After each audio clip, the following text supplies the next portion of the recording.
गुरबाणी व्याकरण जिहड़ी आ जदों गुरु साहिबाना ने बाणी नूं उचारण कीता जी, गुरबाणी नूं उन्हां ने लिखिया संपादित कीता जी, ते विशेष करके गुरु अर्जुन देव पातशाह जी ने जो गुरबाणी नूं उन्हां ने संपादन करके आदि गुरु ग्रंथ साहिब महाराज का प्रकाश श्री दरबार साहिब कीता ते उस वक्त संपादना वेले ग्रामर जिहड़ी व्याकरण जिहड़ी आ वो भी गुरु अर्जन देव पातशाह ने इंटीमेशन कीती होई जी, आ एक शब्द नूं तां औंकड़ लगा दित्ती महाराज ने, एक जगह ते सिहारी दी मात्रा, एक जगह मुक्ता रख दिता। जी, हुण उचारण उहदा असीं मानी कर रहे हैं, भगत ही कर रहे हैं, स्वरूप वक्खो वक्खरे आ, उचारण इक्को तरीके नाल कीता जा रहा है।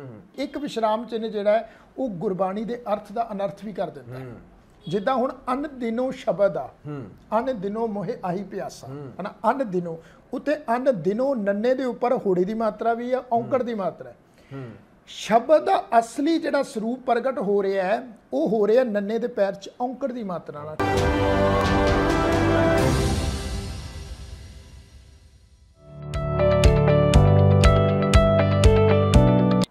विरासत टैलीविजन के नाल जुड़े आप सारे ही दर्शकों का स्वागत है। मेरे वालों प्यार भरी सत श्री अकाल। उम्मीद ते अरदास करदा हां जिथे किते होवोगे परमात्मा अकाल पुरख अल्लाह ताला दे पाणे विच अपनी जिंदगी बतीत कर रहे होवोगे। सो दोस्तों, प्रोग्राम गुफ्तगू दे राही साड़ी एक कोशिश होंदी है कुछ ऐसे विषय उत्ते गुफ्तगू की जाए, गलबात की जाए जिथों सानू बहुत कुछ सीखण नूं मिल सकदा होवे। उहदा संबंध समाज नाल हो सकदा है, उहदा संबंध धर्म नाल हो सकदा है, जां उहदा संबंध मनुख दी जीवन जाच नाल भी हो सकदा है। खैर, अज जिस विषय उत्ते गलबात करन जा रहे हैं बहुत अहम विषय उहनूं समझिया जा सकदा है, खास तौर ते सिख कम्यूनिटी दे विच ਜਦੋਂ ਅਸੀਂ ਗੁਰਬਾਣੀ ਦੇ ਚੱਲਣ ਦੀ ਗੱਲ ਕਰਦੇ ਹਾਂ, ਗੁਰਬਾਣੀ ਨੂੰ ਪੜ੍ਹਨ ਸੁਣਨ ਸਮਝਣ ਦੀ ਗੱਲ ਕਰਦੇ ਹਾਂ, ਗੁਰਬਾਣੀ ਦੀ ਵਿਚਾਰ ਦੀ ਗੱਲ ਕਰਦੇ ਹਾਂ ਤੇ ਇੱਕ ਸਮੱਸਿਆ ਆਮ ਤੌਰ ਤੇ ਆਉਂਦੀ ਹੈ ਕਿ ਇਹ ਜਿਹੜੀ ਪੰਕਤੀ ਹੈ ਜਾਂ ਇਹ ਸ਼ਬਦ ਹੈ ਇਹਨੂੰ ਬਿੰਦੀ ਲੱਗਣੀ ਹੈ ਕਿ ਨਹੀਂ ਲੱਗਣੀ, ਇਹਦੇ ਔਂਕੜ ਵੀ ਹੈਗਾ ਆ, ਇਹਨੂੰ ਹੋੜਾ ਵੀ ਹੈਗਾ ਆ। ਹੁਣ ਉਹ ਹੋੜਾ ਉਚਾਰਨਾ ਆ ਕਿ ਉਹਦੀ ਔਂਕੜ ਉਚਾਰਨੀ ਜਾਂ ਕਿਸ ਢੰਗ ਦੇ ਨਾਲ, ਔਰ ਉਹਦੇ ਵਾਸਤੇ ਜ਼ਰੂਰੀ ਹੁੰਦਾ ਹੈ ਕਿ ਗੁਰਬਾਣੀ ਦੀ ਸੰਥਿਆ ਲਈ ਜਾਵੇ।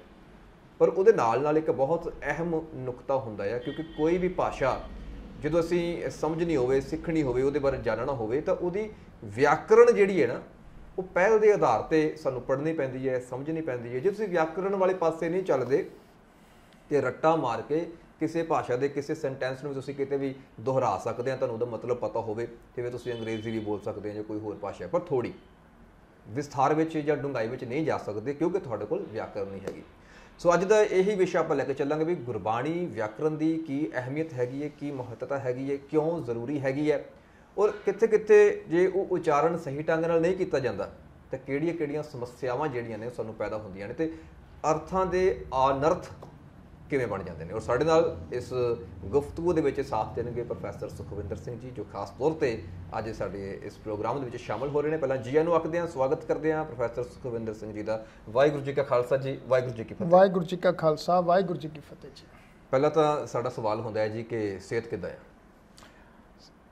सरदार इवाक सिंह पट्टी जी, सेहत बहुत गुरु साहिब की कृपा नाल तंदुरुस्त है जी, ते बाकी अगे गुरु साहब तंदुरुस्ती बनी रही हो। तो मैं दरअसल ना वैसे उसका कारण की है पहला सवाल पूछण दा, अज मैनूं नहीं लगता भी किसी घर दे विच इदां हो भी मरीज़ कोई हैगा नहीं। जे डॉक्टर ने चैकअप कराया जाए तो जिन्ने मैंबर उन्ने मरीज़, तो बीमारियां उस तो वध है ना। ये साडे समाज दी इक कौड़ा सच बन गया। खाण पान पहरान जिहड़ा है वो साडा बदल चुक्या है बहुत हद तक। खैर, विषय ते आपां गलबात करते हैं। मैं थोड़े दर्शकों के नाल सांझ पाई सी भी असीं अज गुरबाणी व्याकरण की गल करते हैं तो गुरबाणी व्याकरण पहले तो मैं ये समझना चाहुंदा भी जरूरी क्यों है, इन्नी जरूरी क्यों असीं। और आम जो असीं सिख संगतां दे विच विचरदे हां उत्थे तां व्याकरण की कदे चर्चा भी नहीं हुई भी गुरबाणी की व्याकरण भी हो सकती है। सो व्याकरण, गुरबाणी व्याकरण की हैगी? देखो वीर जी, ते सारी संगत नूं भी मैं संबोधन करके ये बेनती करना चाहांगा जी। हुण गुरु ग्रंथ साहिब महाराज की जिहड़ी बाणी आ जी, वो अक्सर ही अखंड पाठां दे रूप दे विच, सहज पाठां दे रूप दे विच जी, ते कथा दे रूप दे विच, कीर्तन दे रूप दे विच अक्सर ही असीं सुणदे आ, पढ़दे आ, गायन करदे आ जी। सब तो वड्डी जिहड़ी अज गल इत्थे आके मुकदी आ भी गुरबाणी दा गायन सारे कर रहे आ जी, पर गुरबाणी नूं समझण वाले पासे वो बहुत घट लोग चलदे आ। गुरबाणी की समझ क्यों नहीं आउंदी जी? ਹੁਣ ਇੱਕ ਰਾਗੀ ਸਿੰਘ ਕੀਰਤਨ ਕਰਕੇ ਸ਼ਬਦ ਕਰਕੇ ਉੱਠਦਾ ਹੈ, ਬਿਲਕੁਲ। ਤੇ ਜੇ ਆਪਾਂ ਜਿਹੜੀ ਸਾਹਮਣੇ ਬੈਠੀ ਸੰਗਤ ਆ ਉਹਦੇ ਵਿੱਚੋਂ ਕਿਸ ਨੂੰ ਪੁੱਛ ਲਈ ਵੀ ਹੁਣ ਰਾਗੀ ਸਿੰਘ ਨੇ ਕੀਰਤਨ ਕੀਤਾ ਇਸ ਸ਼ਬਦ ਦਾ, ਜੀ, ਮਾਨੋ ਵੀ ਥਿਰ ਕਰ ਬੈਸੋ ਹਰਜਨ ਪਿਆਰੇ, ਸ਼ਬਦ ਪੜ੍ਹ ਲਿਆ ਵੀ ਇਸ ਸ਼ਬਦ ਦਾ ਕੀ ਮਤਲਬ ਆ ਜੀ। ਮੈਨੂੰ ਨਹੀਂ ਲੱਗਦਾ ਵੀ ਜੇ 100 ਬੰਦੇ ਬੈਠੇ ਆ ਤੇ ਉਹਦੇ ਵਿੱਚੋਂ ਕੋਈ ਬੰਦਾ ਇਹ ਗੱਲ ਆਖੇ ਵੀ ਹਾਂ ਵੀ ਮੈਂ ਦੱਸਦਾ ਵਾ ਇਹਦਾ। ਹਾਂ, ਜੇ ਕੋਈ ਦੱਸਦਾ ਹੈ ਤੇ ਚਲੋ ਵੈਲ ਐਂਡ ਗੁੱਡ, ਚੰਗੀ ਗੱਲ ਆ। ਬਿਲਕੁਲ। ਪਾਠੀ ਸਿੰਘ ਜਿਹੜੇ ਖੁਦ ਗੁਰਬਾਣੀ ਦਾ ਪਾਠ ਕਰਨ ਵਾਲੇ ਆ ਜਾਂ ਆਮ ਘਰਾਂ ਦੇ ਵਿੱਚ ਸਹਿਜ ਪਾਠ ਦੇ ਰੂਪ ਸੰਗਤ 'ਚ ਪਾਠ ਕਰਦੀ ਆ, ਅਸੀਂ ਕੇਵਲ ਗਾਇਨ ਹੀ ਕਰੀ ਜਾ ਰਹੇ ਆ, ਪਰ ਗੁਰੂ ਪਾਤਸ਼ਾਹ ਨੇ ਤੇ ਸਾਨੂੰ ਇਹ ਗੱਲ ਸਮਝਾਈ ਸੀ ਜਿੱਥੇ ਗਾਇਨ ਕਰਨਾ ਹੈ ਉਤੇ ਗੁਰਬਾਣੀ ਨੂੰ ਸਮਝਣਾ, ਪੜ੍ਹਨਾ, ਵਿਚਾਰਨਾ। ਸਭ ਸੇ ਉੱਪਰ ਗੁਰ ਸ਼ਬਦ ਵਿਚਾਰ, ਜੀ, ਇਹ ਗੁਰੂ ਪਾਤਸ਼ਾਹ ਨੇ ਗੱਲ ਸਮਝਾਈ। ਤੇ ਜੇ ਅਸੀਂ ਗੁਰੂ ਦੇ ਸ਼ਬਦ ਦੀ ਵਿਚਾਰ ਕਰਨੀ ਆ ਤੇ ਜਦੋਂ ਅਸੀਂ ਵਿਚਾਰ ਕਰਨ ਵਾਲੇ ਰਾਹ ਤੇ ਤੁਰਾਂਗੇ ਤੇ ਉਸ ਵਕਤ ਫਿਰ ਅਸੀਂ ਵਿਆਕਰਨ ਦਾ ਪੱਖ ਅਸੀਂ ਦੇਖਾਂਗੇ, ਵਿਆਕਰਨ ਦਾ ਵਿਸ਼ਾ ਦੇਖਾਂਗੇ। ਅੱਜ ਕੱਲ ਬਹੁਤ ਸਾਰੇ ਲੋਕਾਂ ਨੂੰ ਇੰਜ ਵੀ ਲੱਗਦਾ ਵੀ ਵਿਆਕਰਨ ਦਾ ਜਿਹੜਾ ਪੱਖ ਆ ਇਹ ਬੜਾ ਬੋਰਿੰਗ ਆ। ਇਹ ਜਿਹੜਾ ਪੱਖ ਆ ਹੁਣ ਕਈ ਤਾਂ ਇੰਜ ਵੀ ਆਖਦੇ ਆ ਵੀ ਗੁਰੂ ਪਾਤਸ਼ਾਹ ਨੇ ਖੁਦ ਵਿਆਕਰਨ ਜਿਹੜੀ ਆ ਉਹ ਨਹੀਂ ਉਚਾਰਨ ਕੀਤੀ। ਇਹ ਪ੍ਰੋਫੈਸਰ ਸਾਹਿਬ ਸਿੰਘ ਨੇ ਜਦੋਂ ਦਾ ਟੀਕਾ ਕੀਤਾ ਉਦੋਂ ਦਾ ਹੀ ਇਹ ਵਿਆਕਰਨ ਦਾ ਜਿਹੜਾ ਨਵਾਂ ਮਾਮਲਾ, ਨਵਾਂ ਮੁੱਦਾ ਖੜਾ ਹੋ ਗਿਆ ਜੀ। ਬਟ ਮੈਂ ਸੰਗਤ ਨੂੰ ਬੇਨਤੀ ਕਰਨਾ ਚਾਹਾਂਗਾ ਵੀ ਐਸਾ ਨਹੀਂ ਆ। ਗੁਰਬਾਣੀ ਵਿਆਕਰਨ ਜਿਹੜੀ ਆ ਜਦੋਂ ਗੁਰੂ ਸਾਹਿਬਾਨਾਂ ਨੇ ਬਾਣੀ ਨੂੰ ਉਚਾਰਨ ਕੀਤਾ ਜੀ, ਗੁਰਬਾਣੀ ਨੂੰ ਉਹਨਾਂ ਨੇ ਲਿਖਿਆ, ਸੰਪਾਦਿਤ ਕੀਤਾ ਜੀ, ਤੇ ਵਿਸ਼ੇਸ਼ ਕਰਕੇ ਗੁਰੂ ਅਰਜਨ ਦੇਵ ਪਾਤਸ਼ਾਹ ਜੀ ਨੇ ਜਦੋਂ ਗੁਰਬਾਣੀ ਨੂੰ ਉਹਨਾਂ ਨੇ ਸੰਪਾਦਨ ਕਰਕੇ ਆਦਿ ਗੁਰੂ ਗ੍ਰੰਥ ਸਾਹਿਬ ਮਹਾਰਾਜ ਦਾ ਪ੍ਰਕਾਸ਼ ਸ੍ਰੀ ਦਰਬਾਰ ਸਾਹਿਬ ਕੀਤਾ ਤੇ ਉਸ ਵਕਤ ਸੰਪਾਦਨਾ ਵੇਲੇ ਗ੍ਰਾਮਰ ਜਿਹੜੀ ਵਿਆਕਰਨ ਜਿਹੜੀ ਆ ਉਹ ਵੀ ਗੁਰੂ ਅਰਜਨ ਦੇਵ ਪਾਤਸ਼ਾਹ ਨੇ ਇੰਟੀਮੇਸ਼ਨ ਕੀਤੀ ਉਹਦੇ ਵਿੱਚ ਜੀ। ਉਹ ਕਿਸ ਰੂਪ ਦੇ ਵਿੱਚ ਵੇਖ ਸਕਦੇ, ਕਿਸ ਰੂਪ ਵਿੱਚ ਅਸੀਂ ਦੇਖ ਸਕਦੇ। ਹੁਣ ਤੁਸੀਂ ਦੇਖੋ 3 ਸ਼ਬਦ ਆ, ਜਿੱਦਾਂ ਇੱਕ ਮਨ ਸ਼ਬਦ ਮੰਮਾ ਨੰਨਾ ਮੁਕਤਾ ਆ ਗਿਆ, ਬਿਲਕੁਲ। ਇੱਕ ਸ਼ਬਦ ਮਨ ਪੜ੍ਹੇ ਆ ਮੰਮਾ ਨੰਨੇ ਨੂੰ ਸਿਹਾਰੀ ਦੀ ਮਾਤਰਾ ਜੀ, ਇੱਕ ਜਗ੍ਹਾ ਮਨ ਸ਼ਬਦ ਪਾ ਰਹੇ ਆ ਮੰਮਾ ਨੰਨੇ ਦੇ ਪੈਰ ਵਿੱਚ ਔਂਕੜ ਦੀ ਮਾਤਰਾ, ਬਿਲਕੁਲ। ਹੁਣ 3 ਰੂਪਾਂ ਵਿੱਚ ਇੱਕ ਸ਼ਬਦ ਆ। ਇਸੇ ਤਰ੍ਹਾਂ ਬਹੁਤ ਸਾਰੇ ਆ, ਭਗਤ ਸ਼ਬਦ ਲਾ ਲਓ, ਪੱਬਾ ਗੱਗਾ ਤੱਤਾ ਇੱਕ ਜਗ੍ਹਾ ਮੁਕਤਾ, ਪੱਬਾ ਗੱਗਾ ਤੱਤੇ ਤੋਂ ਪੈਰ ਚ ਔਂਕੜ, ਪੱਬਾ ਗੱਗਾ ਤੱਤੇ ਨੂੰ ਸਿਹਾਰੀ ਦੀ ਮਾਤਰਾ। ਬਹੁਤ ਸਾਰੇ ਸ਼ਬਦ ਇਦਾਂ ਦੇ ਹੈਗੇ, ਬਹੁਤ ਸਾਰੇ ਸ਼ਬਦ ਇਦਾਂ ਦੇ ਹਨਾ। ਹੁਣ ਇੱਕੋ ਸ਼ਬਦ 3 ਰੂਪਾਂ ਵਿੱਚ ਆ ਰਿਹਾ ਸਾਹਮਣੇ, ਪਰ ਕਦੀ ਅਸੀਂ ਇਹ ਗੱਲ ਜਾਣਨ ਦੀ ਕੋਸ਼ਿਸ਼ ਕੀਤੀ ਵੀ ਆ ਇੱਕ ਸ਼ਬਦ ਨੂੰ ਤਾਂ ਔਂਕੜ ਲਗਾ ਦਿੱਤੀ ਮਹਾਰਾਜ ਨੇ, ਇੱਕ ਜਗ੍ਹਾ ਤੇ ਸਿਹਾਰੀ ਦੀ ਮਾਤਰਾ, ਇੱਕ ਜਗ੍ਹਾ ਮੁਕਤਾ ਰੱਖ ਦਿੱਤਾ ਜੀ।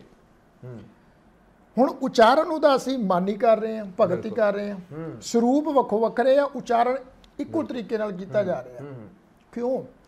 ਜਦੋਂ ਅਸੀਂ ਇਹ ਕਿਉਂ ਨੂੰ ਅਸੀਂ ਜਦੋਂ ਇਸ ਸਵਾਲ ਤੇ ਆਵਾਂਗੇ ਫਿਰ ਵਿਆਕਰਨ ਸਾਡੇ ਸਾਹਮਣੇ ਆਏਗੀ, ਬਿਲਕੁਲ। ਫਿਰ ਵਿਆਕਰਨ ਸਾਨੂੰ ਸਮਝਾਏਗੀ ਵੀ ਜਿਹੜਾ ਇਹ ਮੰਮਾ ਨੰਨਾ ਮੁਕਤਾ ਲੈਟਰ ਇੱਥੇ ਆ ਗਿਆ, ਇੱਥੇ ਗੁਰੂ ਪਾਤਸ਼ਾਹ ਮਨ ਨੂੰ ਸੰਬੋਧਨ ਕਰ ਰਹੇ ਆ।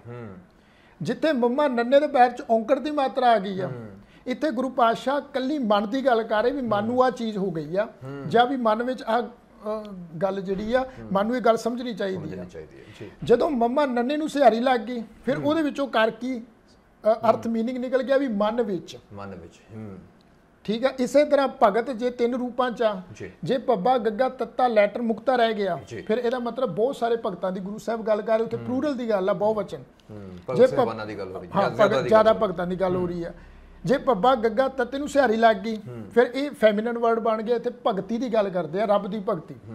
ਜੇ ਪੱਬਾ ਗੱਗਾ ਤੱਤਾ ਔਂਕੜ ਦੀ ਮਾਤਰਾ ਨਾਲ ਆ ਗਿਆ ਫਿਰ ਉੱਥੇ ਇੱਕ ਭਗਤ ਦੀ ਗੱਲ ਚੱਲ ਰਹੀ ਹੈ। ਮੈਨੂੰ ਇਹ ਗੱਲਬਾਤ ਦੇ ਵਿੱਚ ਮੈਂ ਮਾਫੀ ਚਾਹੁੰਦਾ ਵਾਂ, ਦਰਸ਼ਕ ਗੱਲ ਨੂੰ ਸਮਝ ਰਹੇ ਹੋਣਗੇ। ਜਿਸ ਤਰ੍ਹਾਂ ਅਸੀਂ ਬਲੈਕ ਬੋਰਡ ਤੇ ਲਿਖ ਦਈਏ ਵੀ TO ਤੇ 2 ਹੀ ਕਵਾਂਗੇ ਉਹਨੂੰ, ਤੇ TOO ਪਾ ਦਈਏ ਤੇ ਤਾਂ ਵੀ ਉਹ 2 ਹੀ ਰਹਿਣਾ ਵਾ, ਤੇ ਜੇ TWO ਕਰ ਦਈਏ ਤਾਂ ਵੀ 2 ਰਹਿਣਾ ਵਾ। ਉਹ ਤਿੰਨਾਂ ਦੇ ਜਿਹੜੇ ਮਤਲਬ ਵੱਖਰੇ ਵੱਖਰੇ ਆ। ਉਸ ਚੀਜ਼ ਨੂੰ ਮੈਨੂੰ ਲੱਗਦਾ ਵੀ ਸ਼ਾਇਦ ਇਹ ਸਮਝਣ ਦੀ ਲੋੜ ਹੈਗੀ, ਸ਼ਾਇਦ ਉਸ ਵੱਲ ਇਸ਼ਾਰਾ ਕਰਦੀ ਹੈ ਇਹ ਚੀਜ਼। ਹਾਂ ਬਿਲਕੁਲ ਜੀ, ਬਿਲਕੁਲ। ਜਿਵੇਂ LIV ਲਿਖ ਦਿੰਦੇ ਆ ਨਾ ਕਿ ਇਹ ਪ੍ਰੋਗਰਾਮ ਸਾਡਾ ਲਾਈਵ ਚੱਲ ਰਿਹਾ ਹੈ, ਬਟ ਅਸੀਂ ਇਹ ਵੀ ਕਹਿ ਸਕਦੇ ਵੀ ਅਸੀਂ ਪ੍ਰੋਗਰਾਮ ਨੂੰ ਜਿਉ ਰਹੇ ਹਾਂ, ਲਿਵ ਕਰ ਰਹੇ ਹਾਂ। ਲਿਵ ਕਰ ਰਹੇ ਹਾਂ, ਬਿਲਕੁਲ। ਨਹੀਂ, ਬਿਲਕੁਲ ਹਰ ਇੱਕ ਭਾਸ਼ਾ ਜਿਹੜੀ ਆ ਇਸ ਢੰਗ ਨਾਲ ਹੀ ਚੱਲਦੀ ਆ। ਹੁਣ ਕੋਈ ਵੀ ਇੰਗਲਿਸ਼ ਲੈਂਗੁਏਜ ਆ, ਹੁਣ ਮੈਨੂੰ ਇੰਗਲਿਸ਼ ਨਹੀਂ ਆਉਂਦੀ, ਮੈਂ ਸਿੱਖਣ ਜਾਣਾ ਹੈ, ਸਭ ਤੋਂ ਪਹਿਲਾਂ ਜਿਹੜਾ ਟੀਚਰ ਆ ਉਹ ਮੈਨੂੰ ਗ੍ਰਾਮਰ ਸਿਖਾਏਗਾ, ਗ੍ਰਾਮਰ ਸਿਖਾਈ ਜਾਏਗੀ ਵੀ ਤੂੰ ਇੰਗਲਿਸ਼ ਦੀ ਗ੍ਰਾਮਰ, ਅਲਫਾਬੈਟ ਤੋਂ ਬਾਅਦ ਗ੍ਰਾਮਰ ਹੀ ਚੱਲੇਗੀ। ਬਿਲਕੁਲ।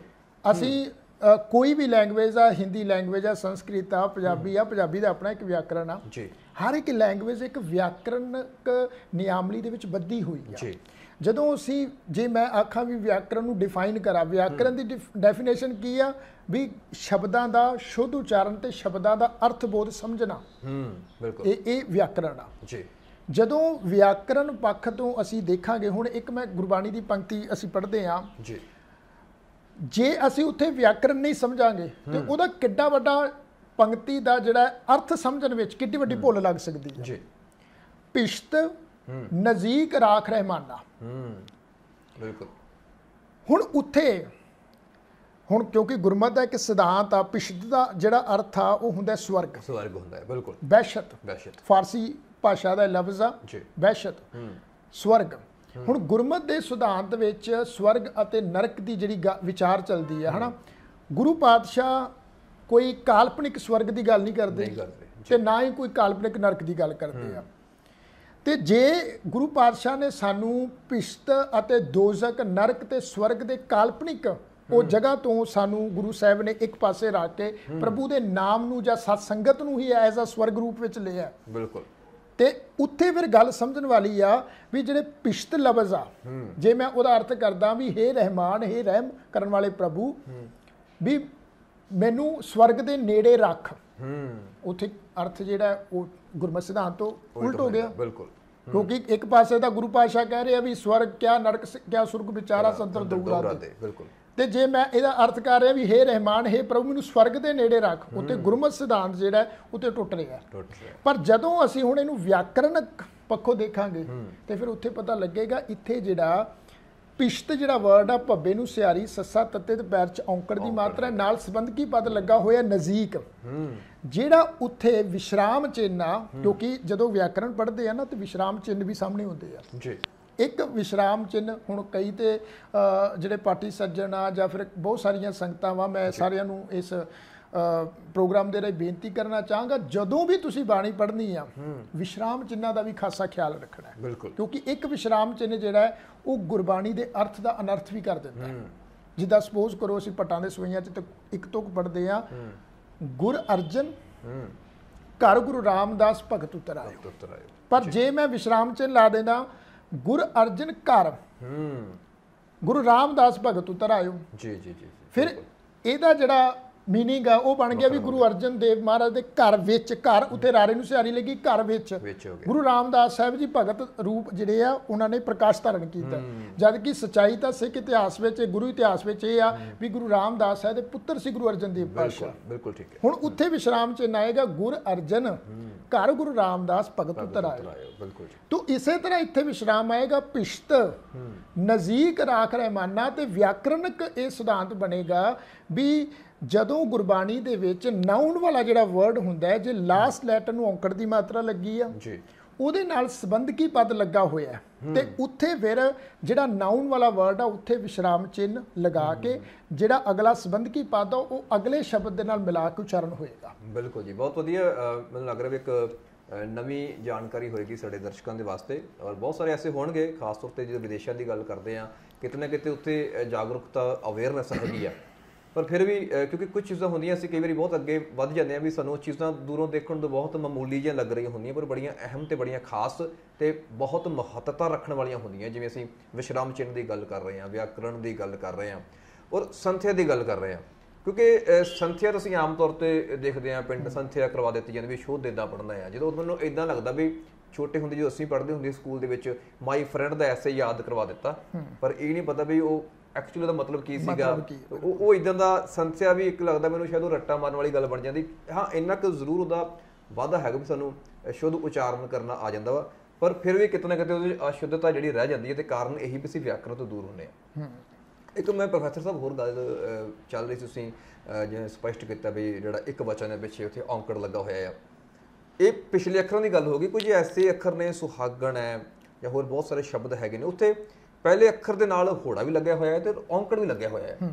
ਉਹਨੂੰ ਅਸੀਂ ਫਿਰ ਕਿੱਦਾਂ ਉਹਦਾ ਸਹੀ ਉਚਾਰਨ ਕਰ ਸਕਦੇ ਹਾਂ? ਦੇਖੋ, ਹਾਂ, ਇੱਦਾਂ ਦੇ ਬਹੁਤ ਸੋਹਣਾ ਤੁਸੀਂ ਸਵਾਲ ਵੀਰ ਜੀ ਕੀਤਾ ਵਾ। ਇਹ ਇੱਕ ਨੇ ਬਹੁਤ ਸਾਰੇ ਸ਼ਬਦ ਗੁਰੂ ਗ੍ਰੰਥ ਸਾਹਿਬ ਦੀ ਬਾਣੀ ਦੇ ਵਿੱਚੋਂ ਸਾਨੂੰ ਪੜ੍ਹਨ ਨੂੰ ਮਿਲਦੇ ਆ ਜਿੱਥੇ ਇੱਕੋ ਹੀ ਲੈਟਰ ਨੂੰ ਹੋੜੇ ਦੀ ਮਾਤਰਾ ਵੀ ਲੱਗੀ ਆ, ਪੈਰ ਵਿੱਚ ਔਂਕੜ ਦੀ ਮਾਤਰਾ ਵੀ ਲੱਗੀ ਹੋਈ ਆ।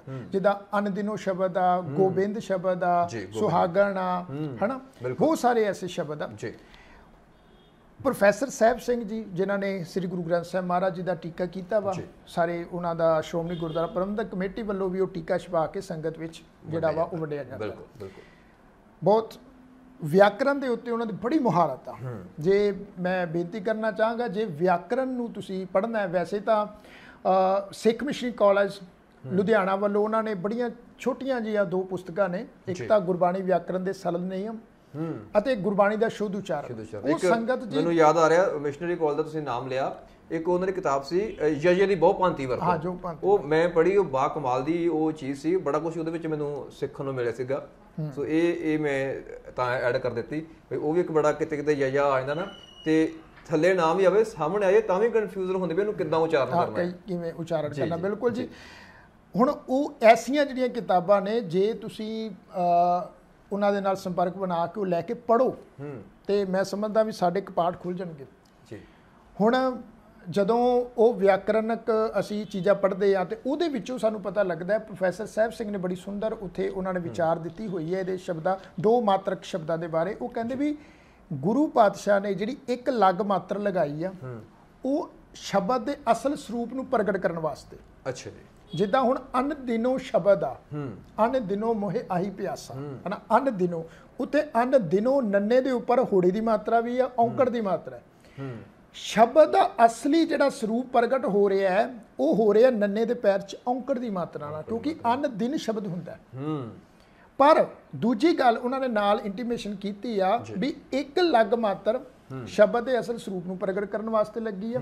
ਦੂਸਰੀ ਜਿਹੜੀ ਲੱਗ ਮਾਤਰਾ ਉਹ ਕਾਵ ਪਿੰਗਲ ਦੇ ਤਹਿਤ ਕਾਵਕ ਤੁਕਾਂਤ ਜਿਹੜਾ ਹੈ ਉਹ ਮਿਲਾਨ ਤਕਨੀਕੀ ਪੱਖ ਕਹਿ ਸਕਦੇ ਹਾਂ, ਕਹਿ ਸਕਦੇ ਆ ਵੀ ਉਸ ਪੱਖੋਂ ਮਹਾਰਾਜ ਜੀ ਨੇ ਉਹ ਲਗਾਈ ਹੋਈ ਆ ਜੀ। ਸੋ ਜਿਹੜੀ ਅਸੀਂ ਉੱਥੇ ਜਿਹੜੀ 2 ਮਾਤਰਾ ਵਾਲੇ ਜਿਹੜਾ ਸ਼ਬਦ ਆ, ਉੱਥੇ ਅਸੀਂ ਉਹ ਤੁਕ ਦਾ ਉਚਾਰਨ ਕਰਨਾ ਹੈ ਜਿਹੜੀ ਕਾਵਕ ਮੇਲ ਤੋਂ ਜਿਹੜੀ ਆ ਉਹ ਪੱਖੋਂ ਉਚਾਰਨ ਕੀਤੀ ਹੋਈ ਗੁਰੂ ਪਾਤਸ਼ਾਹ ਨੇ। ਜਾਨੀ ਕਿ ਜਿਹੜੀ ਮਾਤਰਾ ਸ਼ਬਦ ਦਾ ਅਸਲ ਸਰੂਪ ਪ੍ਰਗਟ ਕਰਦੀ ਉਹ ਛੱਡ ਕੇ ਅਸੀਂ ਦੂਸਰੀ ਮਾਤਰਾ ਜਿਹੜੀ ਕਾਵ ਤੋਲ ਦਾ ਵਜ਼ਨ ਪੂਰਾ ਕਰਨ ਵਾਸਤੇ ਗੁਰੂ ਪਾਤਸ਼ਾਹ ਨੇ ਲਾਈ ਆ, ਉਹ ਉਚਾਰਨ ਕਰਨਾ। ਬਿਲਕੁਲ। ਤੁਸੀਂ ਜ਼ਿਕਰ ਕੀਤਾ ਵੀ ਪ੍ਰੋਫੈਸਰ ਸਾਹਿਬ ਸਿੰਘ ਜੀ ਹੁਣਾਂ ਲਿਖੀ ਹੋਈ ਵਿਆਕਰਣ ਔਰ ਮਿਸ਼ਨਰੀ ਕਾਲਜ ਦੀਆਂ 3 ਕਿਤਾਬਾਂ ਦਾ ਅਸੀਂ ਜ਼ਿਕਰ ਕੀਤਾ ਆ, ਔਰ ਇਹ 'ਚ ਮੈਂ ਸ਼ਾਇਦ ਇੱਕ ਹੋਰ ਐਡ ਕਰਦਾ, ਸ਼ਲੋਕ ਸੰਸਕ੍ਰਿਤੀ ਤੇ ਆ ਕੇ ਵੀ ਬਹੁਤ ਜਿਹੜੇ ਪਾਠਕ ਨੇ ਜਾਂ ਜਿਹੜੇ ਸ਼ਰਧਾਲੂ ਨੇ ਫਸ ਜਾਂਦੇ ਨੇ। ਉਸ ਦੇ ਜੋਗਿੰਦਰ ਸਿੰਘ ਤਲਵਾੜਾ ਜੀ ਦੀ ਪੁਸਤਕ ਜਿਹੜੀ ਕਾਫੀ ਰਿਕਮੈਂਡ ਵਿੱਚ ਆਉਂਦੀ ਹੈ, ਰਿਕਮੈਂਡੇਸ਼ਨ ਉਹਦੀ ਸਭ ਤੋਂ ਜ਼ਿਆਦਾ ਹੁੰਦੀ ਹੈ ਵੀ ਉਹ ਜ਼ਿਆਦਾ ਸੁਝਾਈ ਜਾਂਦੀ ਹੈ ਕਿਤਾਬ। ਪਰ ਪ੍ਰੋਫੈਸਰ ਸਾਹਿਬ ਫਿਰ ਵੀ ਮੈਨੂੰ ਲੱਗਦਾ ਵੀ ਸਮੱਸਿਆ ਹੱਲ ਨਹੀਂ ਹੁੰਦੀ, ਕਿਉਂਕਿ ਕਿਤਾਬਾਂ ਤੋਂ ਅਸੀਂ ਕਾਇਦਿਆਂ ਤੋਂ ਸਟੋਰੀਆਂ ਪੜ੍ਹਨੀਆਂ ਹੋਣ, ਨਾਵਲ ਪੜ੍ਹਨੇ ਹੋਣ, ਕੁਝ ਸਿੱਖਣ ਹੋਵੇ, ਦਿਲਚਸਪ ਹੋਵੇ, ਰੌਚਕ ਹੋਵੇ, ਪੜ੍ਹ ਲਾਂਗੇ। ਵਿਆਕਰਨ ਵਾਲੇ ਪਾਸੇ ਤੋਂ ਬੜਾ ਔਖਾ ਹੁੰਦਾ ਹੈ, ਕਿਤਾਬ ਤੋਂ ਸਮਝ ਆਉਣਾ ਔਖਾ ਹੈ।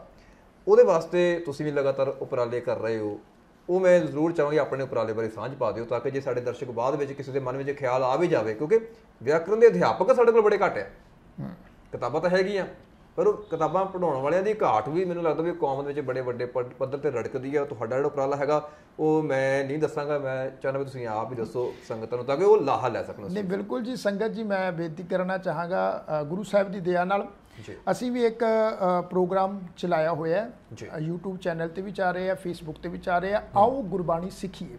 ਇਹ YouTube ਤੇ ਤੁਸੀਂ ਸਰਚ ਕਰੋਗੇ ਆਓ ਗੁਰਬਾਣੀ ਸਿੱਖੀਏ, ਉੱਥੇ ਤੁਹਾਨੂੰ ਇੱਕ ਤਾਂ ਗੁਰਬਾਣੀ ਉਚਾਰਨ ਦੇ ਨੁਕਤੇ ਜਿਹੜੇ ਆ ਵੀ ਗੁਰਬਾਣੀ ਨੂੰ ਕਿਵੇਂ ਕਿਵੇਂ ਉਚਾਰਨਾ ਹੈ, ਇੱਕ ਸੀਰੀਅਲ ਵਾਈਜ਼ ਸੰਥਿਆ, ਜਿਹਦਾ ਸੰਸਕ੍ਰਿਤ ਸ਼ਲੋਕਾਂ ਦੀ ਸੰਥਿਆ, ਨਿਤਨੇਮ ਬਾਣੀਆਂ ਦੀ ਸੰਥਿਆ, ਪਟਾਂ ਦੇ ਸਵਈਆਂ ਦੀ ਸੰਥਿਆ, ਸੁਖਮਨੀ ਸਾਹਿਬ ਦੀ ਸੰਥਿਆ, ਉਹ ਸੰਥਿਆ ਵੀ ਤੁਹਾਨੂੰ ਮਿਲੇਗੀ। ਫਿਰ ਗ੍ਰਾਮਰ ਦੇ ਬਹੁਤ ਸਾਰੇ ਪ੍ਰੋਗਰਾਮ ਤੁਹਾਨੂੰ ਉੱਥੋਂ ਦੀ ਸਿੱਖਣ ਨੂੰ ਮਿਲ ਜਾਣਗੇ। ਜੇ ਫੇਸਬੁੱਕ ਤੇ ਤੁਸੀਂ ਦੇਖੋ, ਉੱਥੇ ਵੀ ਆਓ ਗੁਰਬਾਣੀ ਸਿੱਖੀਏ, ਜਦੋਂ ਪੰਜਾਬੀ 'ਚ ਲਿਖ ਕੇ ਸਰਚ ਕਰੋਗੇ ਸਾਡਾ ਪੇਜ ਆ ਜਾਏਗਾ।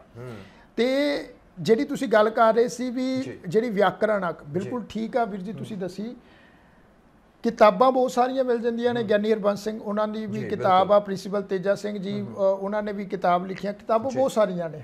ਬਟ ਗੱਲ ਇਹ ਆ ਵੀ ਸਾਨੂੰ ਇੱਕ ਟੀਚਰ ਦੀ ਵੀ ਲੋੜ ਪੈਂਦੀ ਆ। ਪ੍ਰੋਫੈਸਰ ਮੈਂ ਗੱਲ ਥੋੜੀ ਹਾਸੇ ਵਾਲੀ ਹੋ ਗਈ ਵੈਸੇ, ਟੀਚਰ ਕੇ ਡਰਦੇ ਨਾ ਵਿਚਾਰੇ, ਇਹ ਵੀ ਕਾਰਨ ਹੋ ਸਕਦਾ, ਟੀਚਰ ਤੇ ਬੈਠੇ ਪਰ ਡਰਦੇ ਆ। ਮੈਂ ਅਗਲਾ ਸਵਾਲ ਇਹੀ ਤੁਹਾਨੂੰ ਕਰਨਾ ਚਾਹੁੰਦਾ, ਤੁਸੀਂ ਆਪਣੀ ਗੱਲ ਕੰਟੀਨਿਊ ਕਰਿਓ, ਕਿਉਂਕਿ ਜਦੋਂ ਗੁਰਬਾਣੀ ਦੀ ਗੱਲ ਹੈ, ਜਦੋਂ ਇਤਿਹਾਸ ਦੀ ਗੱਲ ਹੈ ਨਾ, ਆਪਾਂ ਕੋਈ ਗੱਲ ਕਰਨੀ ਹੋਵੇ ਤਾਂ ਬੜੀ ਸਟੀਕ ਗੱਲ ਕਰਨੀ ਪੈਂਦੀ ਹੈ, ਕਿਉਂਕਿ ਸ਼ਰਧਾ ਨਾਲ ਜੁੜੀਆਂ ਹੋਈਆਂ ਚੀਜ਼ਾਂ ਨੇ, ਕੁਝ ਬਣੌਤਾਂ ਨਾਲ ਚਲੀਆਂ ਆ ਰਹੀਆਂ ਨੇ, ਕੋਈ ਪਰੰਪਰਾਕ ਤੌਰ ਤੇ ਤੁਰੀਆਂ ਹੁੰਦੀਆਂ ਨੇ। ਕਦੀ ਸਮੱਸਿਆ ਵੀ ਇਦਾਂ ਦੀ ਆਈ ਹੈ ਕਿ ਕੋਈ ਸਵਾਲ ਕਰਦਾ ਹੋਵੇ, ਤੁਸੀਂ ਕਿੱਦਾਂ ਕਹਿ ਸਕਦੇ ਇਦਾਂ ਦੀਆਂ ਸ਼ੁਰੂਆਤ ਬੜਾ ਇਹ ਗੰਭੀਰ, ਬਹੁਤ ਸੰਜੀਦਾ ਔਰ ਅਹਿਮ ਮੁੱਦਾ ਹੋਣ ਦੇ ਬਾਵਜੂਦ ਵੀ ਕਈ ਵਾਰੀ ਨਾ ਆਪਾਂ ਅੰਨੀ ਸ਼ਰਧਾ ਦੇ ਵਿੱਚ ਜਾਂ ਜੋ ਸਾਡੀ ਪੁਰਾਣਕ ਵਿਚਾਰਾਂ ਚੱਲੀਆਂ ਆਉਂਦੀਆਂ ਵਾ ਕਿ ਉਹ ਬੜੀ ਟਿੱਪਣੀ ਹੁੰਦੀ ਵੀ ਤੁਸੀਂ ਗੁਰਬਾਣੀ ਦੇ ਨਾਲ ਛੇੜਛਾੜ ਲਫ਼ਜ਼ ਸਿੱਧਾ ਵਰਤ ਲਿਆ ਜਾਂਦਾ ਹੈ ਵੀ ਹਨਾ, ਇਦਾਂ ਦੀ ਸਮੱਸਿਆ ਆਉਂਦੀ ਫਿਰ ਕਿੱਦਾਂ ਉਹਨੂੰ ਕਿੱਦਾਂ ਟੈਕਲ ਕਰਦੇ ਹੋ? ਨਹੀਂ ਦੇਖੋ, ਇਹ ਤੇ ਸਮੱਸਿਆਵਾਂ ਆਉਂਦੀਆਂ ਨੇ ਤੇ ਮੈਂ ਸਮਝਦਾ ਆਉਂਦੀਆਂ ਹੀ ਰਹਿਣਗੀਆਂ, ਬਿਲਕੁਲ। ਬਟ ਜੇਕਰ ਅਸੀਂ ਇਹ ਸਮੱਸਿਆਵਾਂ ਨੂੰ ਹੀ ਲੈ ਕੇ ਬੈਠ ਜਾਈਏ ਹਨਾ, ਫਿਰ ਬਹੁਤ ਸਾਰੇ, ਕਿਉਂਕਿ ਦੇਖੋ ਰੱਬ ਨੇ ਕੁਦਰਤ ਬਣਾਈ, ਮੇਰਾ ਤੇ ਮੰਨਣਾ ਵੀ ਇਹਦੇ ਵਿੱਚ ਸ਼ੁਰੂ ਤੋਂ ਦੋ ਵਿਪਰੀਤ ਧਾਰਾਵਾਂ ਚੱਲਦੀਆਂ ਜੀ। ਜੇ ਦੁੱਖ ਦੀ ਗੱਲ ਆ ਤੇ ਉੱਥੇ ਸੁੱਖ ਦੀ ਗੱਲ ਵੀ ਆ, ਜੇ ਹੱਸਦਾ ਹੈ ਕੋਈ ਉੱਥੇ ਰੋਂਦਾ ਵੀ ਆ, ਜੇ ਸੂਰਜ ਦਾ ਚੜ੍ਹਨਾ ਵਾ ਤੇ ਉੱਥੇ ਡੁੱਬਣਾ ਵੀ ਉਹਦਾ ਛੁਪਣਾ ਵੀ ਆ ਹਨਾ, ਰਾਤ ਦਾ ਹਨੇਰਾ ਵੀ ਹੈ, ਦਿਨ ਦੀ ਵੀ ਗੱਲ ਆ, ਫੁੱਲਾਂ ਦਾ ਖਿੜਨਾ ਵੀ ਹੈ ਤੇ ਮੁਰਝਾਣਾ ਵੀ। ਜੇ ਕੋਈ ਕੰਟਰੋਵਰਸ਼ੀਅਲ ਕੋਈ ਮੁੱਦੇ ਚੱਲਦੇ ਵੀ ਆ, ਬਟ ਉਹਦੇ ਤੇ ਬਹੁਤ ਸਾਰੇ ਇਦਾਂ ਦੇ ਵੀ ਕਹਿ ਲਓ ਵੀ ਵਿਚਾਰ ਹਨ ਜਿਹੜੇ ਬੜੇ ਸੰਜੀਦਗੀ ਦੇ ਨਾਲ ਸੰਗਤਾਂ ਸੁਣਦੀਆਂ ਵੀ ਆ, ਸਰੋਤੇ ਸਮਝਦੇ ਵੀ। ਅੱਜ ਕੱਲ੍ਹ ਤੇ ਉੱਦਾਂ ਵੀ ਪੜ੍ਹੇ ਲਿਖੇ ਯੁੱਗ ਦੀ ਗੱਲ ਕਰ ਲਈਏ ਵੀ ਚੱਲ ਰਿਹਾ ਹੈ, ਸੋਸ਼ਲ ਮੀਡੀਆ ਦਾ ਜ਼ਮਾਨਾ ਹੈ, ਜੇ ਕੋਈ ਕੰਟਰੋਵਰਸੀ ਕਰਦਾ ਵੀ ਦੋ ਚਾਰ ਬੰਦੇ, ਪਰ ਅਸੀਂ ਉਹਨੂੰ ਇਗਨੋਰ ਕਰਕੇ ਜੇ ਕੋਈ ਸਾਨੂੰ ਜਿਵੇਂ ਗੁਰੂ ਗ੍ਰੰਥ ਸਾਹਿਬ ਦੀ ਬਾਣੀ 'ਚ ਗੁਰੂ ਅਮਰਦਾਸ ਸਾਹਿਬ ਨੇ ਇੱਕ ਬੜਾ ਸੁੰਦਰ ਸ਼ਬਦ ਉਚਾਰਨ ਕੀਤਾ ਵੀ ਸਾਂਝ ਕਰੀਜੈ ਗੁਣਾ ਕੇਰੀ ਛਾੜ ਅਵਗੁਣ ਚੱਲੇ ਹਨਾ, ਵੀ ਅਸੀਂ ਗੁਣਾ ਦੇ ਨਾਲ ਸਾਂਝ ਬਣਾਉਣੀ ਆ। ਜੇ ਸਾਨੂੰ ਲੱਗਦਾ ਵੀ ਹਾਂ ਵੀ ਆ ਔਂਕੜ ਕਿਉਂ ਲੱਗੀ, ਸਿਆਰੀ ਕਿਉਂ ਲੱਗੀ ਆ, ਇਹ ਵਿਆਕਰਨਕ ਪੱਖ ਸਾਨੂੰ ਵਾਚਣਾ ਚਾਹੀਦਾ ਹੈ, ਤੇ ਜੇ ਕੋਈ ਸਾਨੂੰ ਗੱਲ ਸਮਝਾ ਰਿਹਾ ਤੇ ਉਹ ਸਾਨੂੰ ਸੁਣ ਲੈਣੀ ਚਾਹੀਦੀ ਹੈ ਤੇ ਉਹਨੂੰ ਸਾਨੂੰ ਅਡਾਪਟ ਕਰਨਾ ਚਾਹੀਦਾ। ਬਿਲਕੁਲ ਜੀ, ਕਿਉਂਕਿ ਸਮੇਂ ਦੇ ਨਾਲ ਕਹਿੰਦੇ ਨੇ ਵੀ ਜਿੱਦਾਂ ਜ਼ਮਾਨਾ ਬਦਲ ਰਿਹਾ ਵਾ ਨਾ, ਅਸੀਂ ਗੱਲ ਕਰ ਰਹੇ ਸੀ ਕਈ ਵਾਰੀ ਬੈਠੇ ਹੁੰਦੇ ਨਾ ਵੀ ਵਿਦੇਸ਼ਾਂ ਦੇ ਵਿੱਚ ਸਾਡੇ ਬਹੁਤ ਸਾਰੇ ਭਰਾ ਜਾ ਰਹੇ ਨੇ, ਪਰਿਵਾਰ ਜਾ ਰਹੇ ਨੇ, ਕੁਝ ਸਾਡੇ ਤੋਂ ਪਹਿਲਾਂ ਦੇ ਵੀ ਗਏ ਹੋਏ ਆ, ਤੇ ਉਹ ਇਦਾਂ ਹੀ ਸੋਚਦੇ ਵੀ ਸ਼ਾਇਦ ਪੰਜਾਬ ਉੱਥੇ ਹੀ ਆ, ਪਰ ਉਹਨਾਂ ਨੂੰ ਲੱਗਦਾ ਵੀ ਅਸੀਂ 10 ਸਾਲ ਹੋ ਗਏ ਆ Canada, America, England, UK, USA set ਹੋਏ ਆ, ਜਾਂ 20 ਸਾਲ ਹੋ ਗਏ ਆ, ਜਾਂ 30 ਸਾਲ ਪਹਿਲਾਂ ਗਏ ਸੀਗੇ, ਉਹ ਪੰਜਾਬ ਨੂੰ ਉੱਥੇ ਕਿ ਸੋਚਦੇ ਆ, ਜਦ ਕਿ ਜੇ ਉਹ 30 ਸਾਲ ਅੱਗੇ ਵਧੇ ਤੇ ਪੰਜਾਬ 20-30 ਸਾਲ ਅੱਗੇ ਨਾਲ ਦੀ ਨਾਲ ਵਧ ਗਿਆ ਵਾ। ਸੋ ਇਸ ਤਰ੍ਹਾਂ ਹਰ ਚੀਜ਼ ਨੇ ਆਪਣੇ ਆਪਣੇ ਸਮੇਂ ਦੇ ਨਾਲ ਅੱਗੇ ਵਧਣਾ ਹੁੰਦਾ ਵਾ। ਸਾਨੂੰ ਸਮੇਂ ਦੇ ਹਾਣੀ ਬਣਨਾ ਜਿਹੜਾ ਮੈਂ ਸਮਝਦਾ ਉਹ ਜ਼ਿਆਦਾ ਜ਼ਰੂਰੀ ਹੈਗਾ। ਸੋ ਸਮਾਂ ਸਾਨੂੰ ਹੋਰ ਇਜਾਜ਼ਤ ਨਹੀਂ ਦੇ ਰਿਹਾ ਕਿਸੇ ਗੱਲਬਾਤ ਨੂੰ ਲਗਾਤਾਰ ਜਾਰੀ ਰੱਖ ਸਕੀਏ, ਪਰ ਸਾਡੀ ਇਹ ਕੋਸ਼ਿਸ਼ ਜ਼ਰੂਰ ਰਹੇਗੀ ਕਿ ਇਸ ਵਿਸ਼ੇ ਉੱਤੇ ਹੋਰ ਇੰਟਰਵਿਊਜ਼, ਹੋਰ ਖੁੱਲ੍ਹ ਕੇ ਚਰਚਾ ਜਿਹੜੀ ਹੈ ਕੀਤੀ ਜਾ ਸਕੇ, ਕਿਉਂਕਿ ਇਨਫੋਰਮੇਸ਼ਨ ਹੀ ਸਭ ਕੁਛ ਹੈ, ਗਿਆਨ ਹੀ ਸਭ ਕੁਛ ਹੈ, ਮਨ ਸਮਝਾਉਣ ਕਾਰਨ ਹੈ। ਕਸ਼ੂਕ ਪੜ੍ਹੀਏ ਗਿਆਨ, ਜੋ ਸਤਿਗੁਰ ਸੱਚੇ ਪਾਤਸ਼ਾਹ ਨੇ ਸਾਨੂੰ ਬਖਸ਼ਿਸ਼ ਕੀਤੀ ਸੀ ਨਾ, ਉਹ ਸਿਧਾਂਤ ਸਮਝਣ ਦੀ ਲੋੜ ਹੈਗੀ ਸਾਨੂੰ ਕਿ ਹਮੇਸ਼ਾ ਸਾਡੇ ਅੰਦਰੋਂ ਚੱਲਦੀ ਰਹਿਣੀ ਚਾਹੀਦੀ ਹੈ। ਬੰਦੇ ਖੋਜ ਦਿਲ ਹਰ ਰੋਜ਼, ਨਾ ਫਿਰ ਪਰੇਸ਼ਾਨੀ ਮਾਹੇ। ਤੇ ਇਹ ਅਰਦਾਸ ਅਸੀਂ ਜ਼ਰੂਰ ਕਰਦੇ ਹਾਂ ਕਿ ਤੁਹਾਡਾ ਜੋ ਉਪਰਾਲਾ ਗੁਰਬਾਣੀ ਦੇ ਪ੍ਰਚਾਰ ਔਰ ਪ੍ਰਸਾਰ ਵਾਸਤੇ ਤੁਸੀਂ ਯਤਨ ਕਰ ਰਹੇ ਹੋ, ਉਹ ਇਸੇ ਤਰ੍ਹਾਂ ਤੁਹਾਡੇ ਚੱਲਦੇ ਰਹਿਣ। ਪਰਮਾਤਮਾ ਤੁਹਾਨੂੰ ਦੇ ਅਰੋਗਤਾ, ਤੰਦਰੁਸਤੀ ਤੇ ਚੜ੍ਹਦੀ ਕਲਾ ਬਖਸ਼ਿਸ਼ ਕਰੇ। ਬਹੁਤ ਬਹੁਤ ਧੰਨਵਾਦ। ਵਾਹਿਗੁਰੂ ਜੀ ਕਾ ਖਾਲਸਾ, ਵਾਹਿਗੁਰੂ ਜੀ ਕੀ ਫਤਿਹ। ਵਾਹਿਗੁਰੂ ਜੀ ਕਾ ਖਾਲਸਾ, ਵਾਹਿਗੁਰੂ ਜੀ ਕੀ ਫਤਿਹ ਜੀ।